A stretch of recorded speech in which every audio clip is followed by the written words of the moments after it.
Justin Herbert. Yeah, this is a painful one for Justin Herbert fans. Again, he was the number... feeling good on a Wednesday. Sparkling. I wonder if anyone spells Evan that way. What's up, everyone? Hope you're feeling good for a Wednesday. And welcome back to Fantasy Games 1. My name is Byron Cobalt from byron-cobalt.com. And also featured writer for FantasyPros. Fantasy Games 1 is a statistic that converts points into fantasy wins for your fantasy team. And that's the crux of what we're going to talk about today, specifically looking back on week 14 and a little bit of the season as a whole. A lot of leagues will end their regular season at week 14. That's the unofficial end to the fantasy regular season. There are some leagues out there that will run their playoffs all the way through week 18 or only have 2 weeks of playoffs.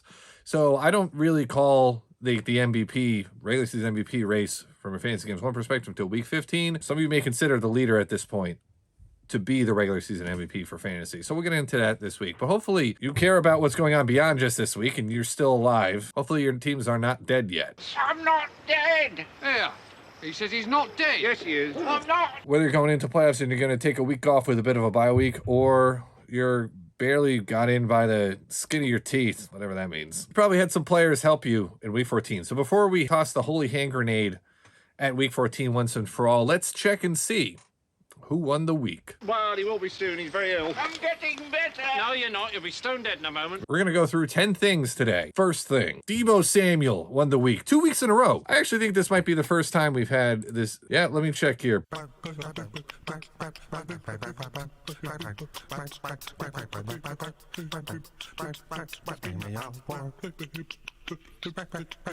Okay, Keenan Allen actually won the week 2 weeks in a row earlier in the season, but now Deebo has won the week for 2 weeks in a row. Deebo Samuel has actually canceled out the rest of his season. He's now on the top 20 for the MVP list, and his Fantasy Games 1 score over the last 2 games is actually greater than his score for the season, which means that probably winning more games over the last 2 weeks than he did in the whole season combined, which means he's probably lost you a few games up until this point. Up until week 13. So glad that Deebo's turning around, starting to collect, collecting some debts, I guess. Because that's what Deebo does. Deebo actually is named after, apparently, the movie character. And I'm pretty sure about that, and I'm not going to look it up to confirm. So if I got that wrong, I'll just apologize. Thing 2. Close my notes to go search for Deebo. Second place for week 14 was Brandon Aubrey. Yeah, that's right. Brandon Aubrey, the kicker that no one had heard of until this season. He was actually started 100% of the time this past week, and for good reason. I don't think he's missed a kick this year. Scored 22 points. For a kicker, that's very good. Uzi's a soccer transfer. I got in an argument once with some friends who played soccer on whether or not football players would be worse at soccer or soccer players would be worse at football. And their argument was, look at how a lineman plays soccer. I'm like, well, my response to that argument was something like, but a very obvious response is, obviously, you wouldn't see a soccer player play line. Otherwise, Brandon Aubrey would be playing offensive line instead of kicker. Haha. Thing 3. This was such a weird week that even Evan Engram made the top list for fantasy. Evan Engram. It's almost like that's how you do like a Game of Thrones spelling for Evan. He was with 27 points for a tight end. Huge tight end week. If you look at all the tight end weeks for this year, let's filter here. Let's do all the research during the video.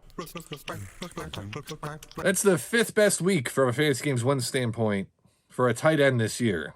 So that's after the best week, which is Travis Kelce's week 7, where he went off for 29 points at 100% started. George Kittle in week 5, Laporta last week, Hawkinson in week 10, and Evan Engram now in week 14 with the 5th best week for a tight end. So, and he went a long time without a touchdown this year. So if you were one of the 76% of people that started him, you benefited. Thing 4. Let's go negative quickly here. We got more negative things to talk about this week than we did last week. Justin Herbert. Yeah, this is a painful one for Justin Herbert fans. Again, he was QB2 at some point in the season. And now he finishes the year after 13 games. Actually decent year though, for all things considered from like a statistical standpoint. 20 touchdowns and 7 interceptions, but not a great fantasy year. He will actually finish this season with negative Fantasy Games 1 at negative 20, which isn't bad enough to reach the least valuable player leaderboard, but it's enough to make him the least valuable Herbert of the year, losing out to Khalil Herbert. Is there another Herbert? No, that's it. I always remember Justin Herbert as being the guy whose rookie card went off during the pandemic year when everyone was going crazy with like trading cards and things like that. I'll bet Burrows and Tua's have a pretty good shot at being worth more than his right now, but Herbert was the guy for a bit there when, like, you know, there were card shops popping up left and right. That was an interesting time. There's also a time where people would do breaks on YouTube and just create YouTube channels for no reason. Thing 5. Jalen hurts your fantasy team the most as he has all year. He dropped a lot in the MVP leaderboard. 94% started for Jalen Hurts. So if you own Jalen Hurts, you probably felt the pain. He dropped all the way down from 7th in the MVP race last week down to 10th. Some other players that were dropping this week here, just to quickly rattle them off. We got Amon-Ra St. Brown, Stephon Diggs with a rough week. He's down to 13th. Mike Evans at 15th.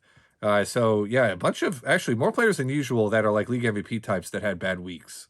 4 of the top 20 players had a Fantasy Games 1 number of negative 0.16 or worse. So like in the worst 10 players of the week. Week 14 was not a fun week for those who were doing well. So hopefully this was the end of the regular season and not the first week of your playoff. Thing 6, Justin Jefferson's return was very short-lived. Justin Jefferson's return was more short-lived than Mrs. Crabtree's return. Her name is Veronica Crabtree.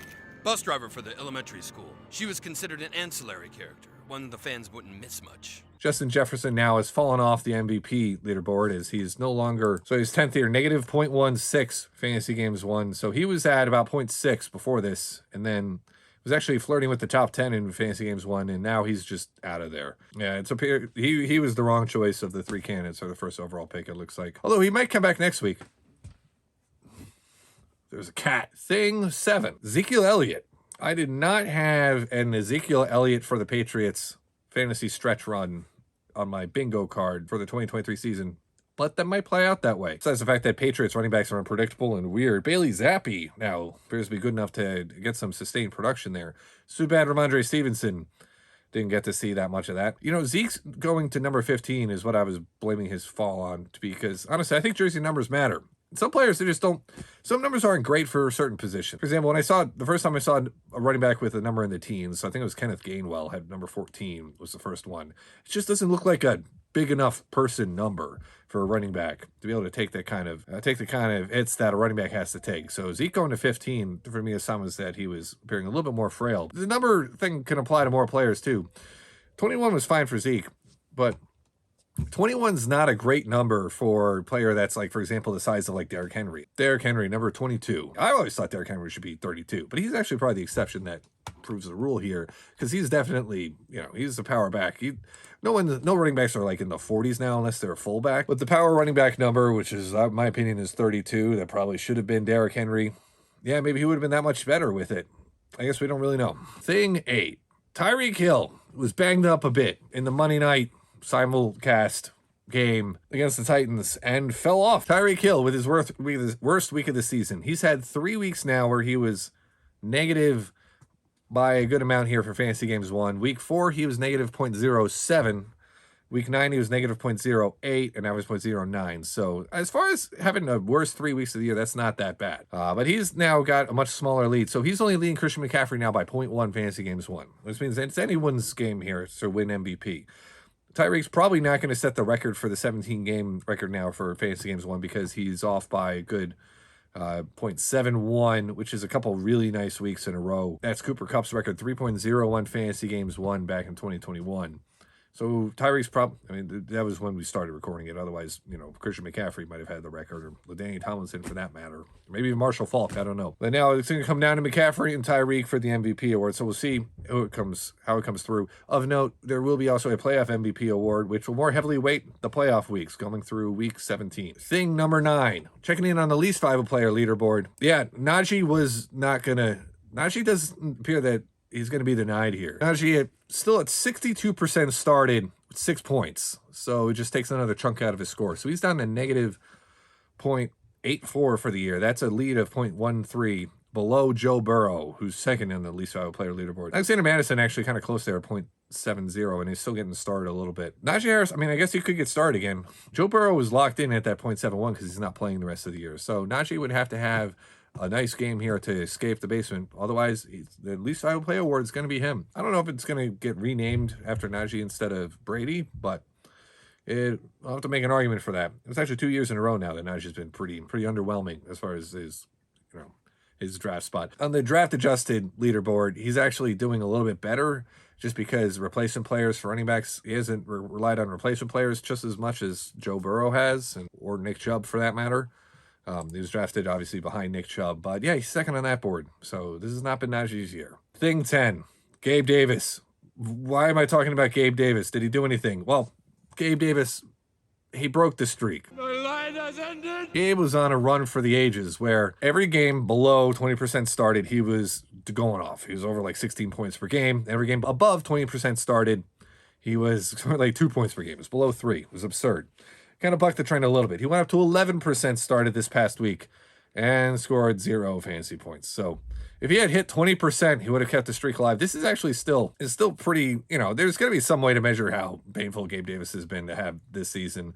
I hope you were one of the 11% that started him in week 14. We'll always look back on Gabe Davis's 2023 and remember, if you owned him this year, you're never going to own him again. All right, that wraps it up for week 14. Hopefully a trophy is in your future, or at the very least, a shrubbery. A shrubbery! Perhaps that the third place par is in your league, but if you have no chance at even a shrubbery, well, just remember that we all are going down, in a lot of cases have already gone down in this fantasy football ship together. If you want to follow along to see who the MVP is or who the playoff MVP is, tune in next week or just keep watching for the rest of the season. We got a few more weeks left. But if this is it for you, if you're done, I'm out.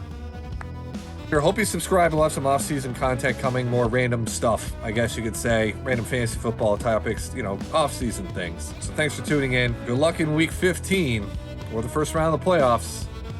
And I'll see you next Wednesday.